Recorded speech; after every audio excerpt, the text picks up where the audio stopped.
Hi students. അപ്പോൾ Jose അലോട്ട്മെൻറ്റിനുമായിട്ട് prepare ചെയ്തുകൊണ്ടിരിക്കുന്ന നിങ്ങൾക്ക് ഓരോ കോളേജിനും ഇൻട്രൊഡ്യൂസ് ചെയ്ത് കൊടുക്കുന്ന വീഡിയോസ് ഞാൻ ചെയ്യാറുണ്ട്. അപ്പോൾ നമ്മൾ കഴിഞ്ഞ കൊല്ലം ചെയ്ത വീഡിയോസ് തന്നെയാണ് ചെറിയൊരു അപ്ഡേഷനോട് കൂടിയിട്ട് ഇത്തവണയും അപ്ലോഡ് ചെയ്യുന്നത്. നിങ്ങൾക്ക് എക്സ്പീരിയൻസിനെ പറ്റിയിട്ടും NITസിനെ പറ്റിയിട്ടും ഒക്കെ ഒരു ഐഡിയ കിട്ടാൻ വേണ്ടിയിട്ടാണ് ഈ വീഡിയോ ഞാൻ ചെയ്യുന്നത്. ഓക്കെ,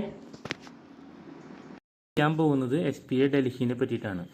SPA ഡൽഹിനെ പറ്റി ചെയ്യുന്നതിന് മുമ്പ് ഒരുപാട് ഡബിൾ മൈൻഡഡ് ആയിട്ട് നിൽക്കുകയായിരുന്നു, എന്ത് പറയണം എന്നുള്ള കാര്യങ്ങളൊക്കെ. എന്തൊക്കെയാണെങ്കിലും SPA ഡൽഹി എന്ന് വെച്ച് കഴിഞ്ഞാൽ ഇന്ത്യയിലെ നമ്പർ 1 ആർക്കിടെക്ചർ കോളേജാണ്. അതാണ് ഏറ്റവും ബേസിക് ആയിട്ട് പറയാനുള്ളത്.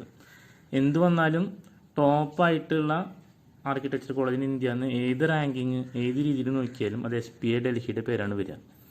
ബേസിക്കലി അതിൻ്റെ അലുമിനി സ്ട്രെങ്ത് തന്നെയാണ് അതിൻ്റെ കാര്യം. Alumni strength, exposure and placements, ഇതിലെല്ലാം ഇന്ത്യയിൽ ടോപ്പായി നിൽക്കുന്നത് SPA ഡൽഹിയാണ്. അപ്പോൾ ഞാൻ SPA ഡൽഹിനെ പറ്റിയിട്ടൊന്ന് ജസ്റ്റ് ഒന്ന് ഇൻട്രൊഡ്യൂസ് ചെയ്യാം. പിന്നെ മലയാളികളെ പറ്റി പറയുകയാണെങ്കിൽ ഡൽഹി അറിയാം, ഒരുപാട് മലയാളികൾ വർക്ക് ചെയ്യുന്നതും സ്റ്റേ ചെയ്യുന്നതുമായിട്ടുള്ള സ്ഥലമാണ്. പിന്നെ അത് കൂടാതെ തന്നെ ലാസ്റ്റ് ബാച്ചിൽ 18 പേര്, അതിന് മുന്നത്തെ ബാച്ചിൽ 16 പേര്, അതിന് മുന്നത്തെ ബാച്ചിൽ 8 പേര്, അങ്ങനെ മലയാളികളുടെ എണ്ണം കൂടി വരുന്നതേ ഉള്ളൂ ഓരോ കൊല്ലം കഴിയുന്തോറും. ഓക്കെ, ഫീസ് സ്ട്രക്ചർ ഇതാണ് ഏകദേശം വരുന്നത് എന്നാണ് മനസ്സിലാക്കാൻ സാധിച്ചിട്ടുള്ളത്. പക്ഷേ എനിക്ക് തോന്നുന്നു ഇതിനേക്കാളും കുറച്ചുകൂടി കൂടും. ഒരു ഏകദേശം 2 ലക്ഷത്തോളം രൂപ ഒരു കൊല്ലം ചിലവാകും. ഹോസ്റ്റലും ഫുഡും ട്യൂഷൻ ഫീസും എല്ലാം അടക്കം മൊത്തത്തിൽ ചിലവ് അങ്ങനെ വരും. ഓക്കെ, എന്നാണ് എനിക്ക് മനസ്സിലാക്കാൻ സാധിച്ചിട്ടുള്ളത്. പക്ഷേ SPA പ്ലേസ്മെൻറ്റ് കിട്ടിക്കഴിഞ്ഞാൽ ഇതൊക്കെ കോമ്പൻസേറ്റ് ആവും എന്നാണ് പൊതുവെ പറയുന്നത്.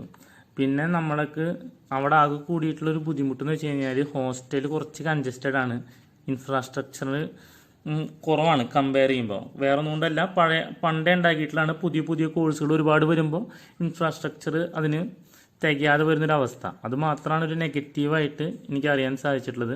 പക്ഷെ എന്നാൽ പോലും ക്യാമ്പസ് ലൈഫും മറ്റേ എക്സ്പോഷറുകളൊക്കെ വരുമ്പോൾ, പ്ലേസ്മെൻറ്റ്സും ആക്ടിവിറ്റീസും ഒക്കെ വരുമ്പോൾ ഇതെല്ലാം സിമ്പിളായിട്ട് കോമ്പൻസേറ്റ് ആയി പോകുന്നൊരു സാഹചര്യമാണ് ഉണ്ടാവുന്നത്. കുട്ടികൾക്കെല്ലാം അതിനെപ്പറ്റി തന്നെ പറയാനുള്ളത്. ഭയങ്കര എക്സ്പോഷറാണ് കിട്ടുന്നത്, വളരെ സീനിയർ ആയിട്ടുള്ള ഫാക്കൽറ്റീസാണുള്ളത്, ഒരുപാട് കാര്യങ്ങൾ ഹെൽപ്ഫുള്ളാണ്. ഡൽഹി ആയതുകൊണ്ട് തന്നെ മറ്റ് ആളുകളായിട്ടുള്ള കൊളാബറേഷൻസും ഒരുപാട് ഇൻട്രാക്ഷൻസും ഒക്കെ വളരെ കൂടുതലാണ്. ക്യാപിറ്റൽ സിറ്റി ആയതുകൊണ്ട് ഒരുപാട് എക്സ്ട്രാ ആക്ടിവിറ്റീസും കൾച്ചറൽസും കാര്യങ്ങളൊക്കെ നടക്കുന്ന ഒരു ക്യാമ്പസ് തന്നെയാണ്. കമ്പാരിറ്റീവ്ലി നോക്കുമ്പോൾ കോഴ്സുകളുടെ എണ്ണം കൂടുതലായതുകൊണ്ട് total number of admissions UG + PG നോക്കുമ്പോൾ ഒരുപാട് കൂടുതലായിരിക്കും. മറ്റ് SPSനെ വെച്ച് നോക്കുമ്പോൾ number of students in the campus കൂടുതലാണ്. അതുകൊണ്ട് തന്നെയാണ് കുറച്ച് കൺജഷനും കാര്യങ്ങളൊക്കെ വരുന്നത്. ലൈബ്രറിയും ബാക്കി ഫെസിലിറ്റീസും ഹോസ്റ്റലൊക്കെ ഉണ്ട് എങ്കിൽ പോലും കുറച്ച് പഴയ ഹോസ്റ്റലാണ്. അത് മാത്രമാണ് അതിനൊരു നെഗറ്റീവായിട്ട് പലരും പറഞ്ഞിരുന്നത്. മലയാളീസ് ഒരുപാടുണ്ട്. അപ്പോൾ ഒരു വളരെ നല്ല രീതിയിൽ തന്നെ ഓണം അങ്ങനത്തെ മറ്റ് സെലിബ്രേഷൻസുകളെല്ലാം തന്നെ അവിടെ ആഘോഷങ്ങളായിട്ട് വരാറുണ്ട്. അപ്പോൾ അത്രയും കാര്യങ്ങളാണ് SPAനെ പറ്റി പറയാനുള്ളത്. പിന്നെ ജനറലായിട്ട് മറ്റ് കാര്യങ്ങളിലേക്ക് നാട്ടിലേക്ക് വരാനായിട്ട് അവിടെ ട്രെയിനും ആക്സസ് ഉണ്ട്. അതുപോലെ തന്നെ ഫ്ലൈറ്റ് ആക്സസും ഉണ്ട്. ബസ്സും മെട്രോയൊക്കെ കണക്റ്റഡ് ആണ്, വളരെ അടുത്ത് തന്നെ ആയിട്ട് വരും. നമുക്ക് എവിടേക്കെങ്കിലൊക്കെ പോകണമെന്നുണ്ടെങ്കിൽ അത് ആക്സസ് ചെയ്യാം. പിന്നെ മലയാളീസ് ഒരുപാടുള്ളൊരു സിറ്റിയാണ്, അപ്പോൾ അതിൻ്റെ ടെൻഷൻസ് വേണ്ട. കുറച്ച് നെഗറ്റീവ്സ് ആയിട്ട് മറ്റു കാര്യങ്ങൾ പറയുകയാണെങ്കിൽ ട്രാഫിക് കുറച്ച് കൂടുതലായിരിക്കും കമ്പയറിങ് വിത്ത് അതർ സിറ്റീസ്. അതുപോലെ തന്നെ പൊല്യൂഷൻ കുറച്ചും കൂടി കൂടുതലായിരിക്കും. എന്നൊക്കെ പറഞ്ഞാലും വളരെ നല്ലൊരു ക്യാമ്പസ് ലൈഫാണ് കിട്ടുന്നതെന്നാണ് ജനറലായിട്ട് കിട്ടുന്നൊരു ഫീഡ്ബാക്ക്. അപ്പോൾ അതാണ് SPA ഡൽഹിനെ പറ്റി പറയാനുള്ളത്.